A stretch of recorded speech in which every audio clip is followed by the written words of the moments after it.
الرحمن الرحیم۔ ہارون رشید رحمۃ اللہ علیہ کے زمانے کا واقعہ ہے۔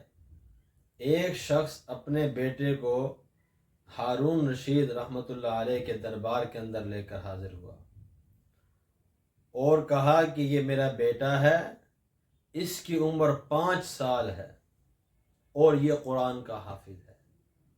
5 سال کے اندر اس نے قرآن حفظ کر لیا۔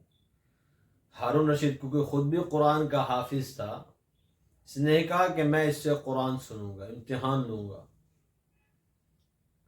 تو اس بچے کو کہا کہ بیٹا یہ آپ کا امتحان لیں گے۔ بیٹے نے کہا، ضد کرنے لگ گیا، یعنی ابھی بچپنا اس کے اندر تھا، ضد کرنے لگا کہ نہیں، مجھے پہلے کھلونے لے کر دو، میری فرمائش پوری کرو، پھر میں جو ہے وہ قرآن سناؤں گا۔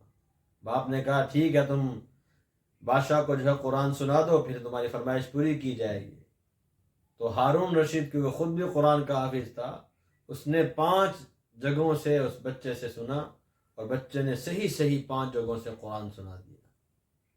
تو دیکھو، 5 سال کا بچہ بھی قرآن کا حافظ ہے۔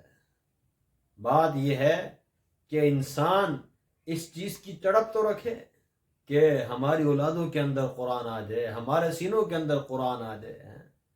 قرآن ایسی اللہ کی کتاب ہے کہ چھوٹے چھوٹے بچے بھی اس کے حافظ ہیں، اور اس کا مقام مرتبہ کتنا بلند ہے۔